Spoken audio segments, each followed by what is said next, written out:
বন্যা পরিস্থিতির আরো খবর জানাতে সিলেটের ফেঞ্চুগঞ্জ থেকে সরাসরি যুক্ত হচ্ছেন সহকর্মী আরিফুল ইসলাম। আমরা কথা বলবো তার সাথে। আরিফ, সিলেটে বন্যা পরিস্থিতি বিস্তারিত জানাবেন আমাদের। দিশা, আপনি যে বিষয়টি জিজ্ঞেস করেন, বন্যার সবশেষ পরিস্থিতি তা দেখতে পাচ্ছেন। আমি যে জায়গাটিতে দাঁড়াচ্ছি এটা কিন্তু আমার পায়ের নিচে এটি পাকা রাস্তা, মানে যেটা হচ্ছে এটা সড়ক। এই সড়ক দিয়ে রিক্সা যাতায়াত করে, থ্রি হুইলার যতগুলো আছে, সিএনজি চলাচল করে, কিন্তু এখন সেটা কোনো উপায় নেই। কারণ হচ্ছে বন্যার কারণে এই যে ফেঞ্চুগঞ্জ যেটা আছে, এই এলাকাটিতে পুরোটাই কিন্তু তুলে গেছে বলা যায়। তো সেক্ষেত্রে একমাত্র বাহন হচ্ছে এই নৌকা। আর এছাড়া মানুষের ভোগান্তিটাও কিন্তু বেড়েছে, যেহেতু এই পানিটা দেখতে পাচ্ছেন বিগত 3 দিন ধরে আমরা দেখতে পেয়েছি। 3 দিন ধরে সিলেট বা সুনামগঞ্জ কোথাও আমরা বৃষ্টি দেখা পাইনি।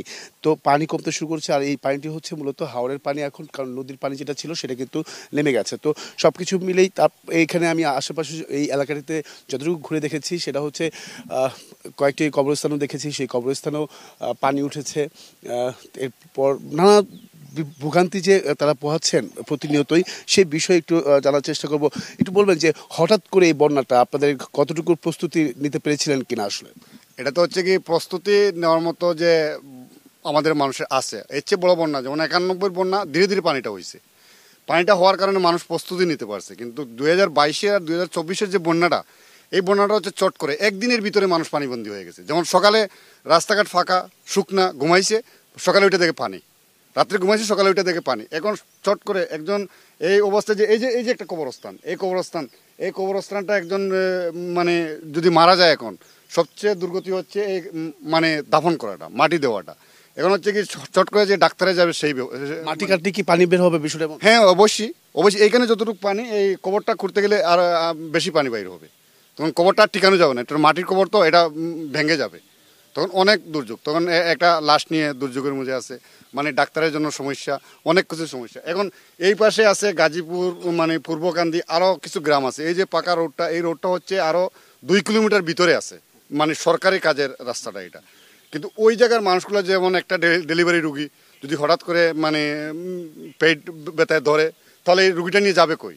যদি নৌকা না থাকে তাহলে যাবে কই? আপনার কাছে একটু জানতে চাই, উনি তো অনেক কিছু বললো, আপনার কাছে কি মনে হয় যে আপনার কতটুকু ভোগান্তি হয়েছে? বিশেষ করে যদি কোনো রোগী নিয়ে যাওয়া হয় হাসপাতালে, আমরা শুনেছি হাসপাতালেও আমরা জেনেছি যে পানি আছে। আমরা যাবো হয়তো বা কিছুক্ষণ পরে সেই হাসপাতালে। আপনি একটু বলবেন কতটা ভোগান্তি? ধন্যবাদ। আসসালামু আলাইকুম।